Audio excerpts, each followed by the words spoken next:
ওই যে একটা কথাই আছে না, যে উপরে ফিটফাট ভিতরে সদরঘাট, ঠিক এরকম দশা হয়েছে আমার বাইকের। আজকে আমি দেখাবো আপনাদেরকে যে উপরে কিন্তু একদম ক্লিয়ার চকচকা দেখা যাইতেছে, মানে এটার কি সমস্যা হয়েছে উপর থেকে দেখে বোঝা যায় না। তো এখন দেখাবো যে এটার ভিতরে কি হয়েছে। এখন আমি বাইকের ট্যাঙ্কিটা খুলবো আর আপনাদেরকে দেখাবো উপরে চকচকা থাকলেও ভিতরের কি দশা। আসেন দেখা যাক।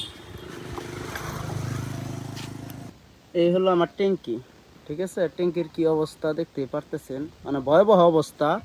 বলতে গেলে ওই যে একটা কথাই আছে না, যে উপরে ফিটফাট ভিতরে সদরঘাট, এরকম হয়েছে। মানে আমার বাইক দেখে কেউ বলতে পারবে না যে এই বাইকে কোনো সমস্যা আছে কি না, তবে ট্যাঙ্কি দেখে বলতে পারবে। এই ট্যাঙ্কিটা যখন আমি করব তখন একবার দেখেই বোঝা যায় যে পুরা ট্যাঙ্কি একদম বাদ, ঠিক আছে। মানে জায়গায় জায়গায় পুরা হয়ে গেছে, যে আমি তালি দিছি অনেক দিন আগে। তো বাজে একটা অবস্থা। তো হয়তো বা 2-1 দিনের মধ্যে চেঞ্জ করে ফেলাবো। আর এটার জন্য কিন্তু কার্বোরেটরেও ভালো একটা সমস্যা হইতেছে, করতেছে জানি না।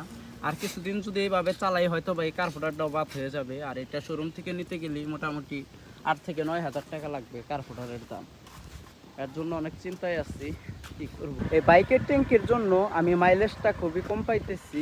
আপনারা হয়তো বা বিশ্বাস করবেন না যে আমি কত করে মাইলেজ পাইতেছি 1 লিটারে। 1 লিটারে এখন আমি বর্তমান মাইলেজ পাইতেছি সর্বোচ্চ গেলে 25 কিলো যায় 1 লিটারে। আর আগে যখন ট্যাঙ্কি অথবা কার্বোরেটরটা ভালো ছিল তখন মাইলেজ গেছে 40+। হয়তো অনেকেই বিশ্বাস যাবেন না, কিন্তু এটা কিন্তু 17-18 মডেল। এই মডেল কিন্তু অনেক ভালো মাইলেজ দেয়, আর এটার কিন্তু কন্ট্রোলিংও খুব ভালো। যারা এই বাসনের গাড়ি চালায় আরটিআর, তারা অনেকেই জানে। আবার অনেকেই জানে যে আরটিআর-এর কন্ট্রোলিং খারাপ, ঠিক আছে।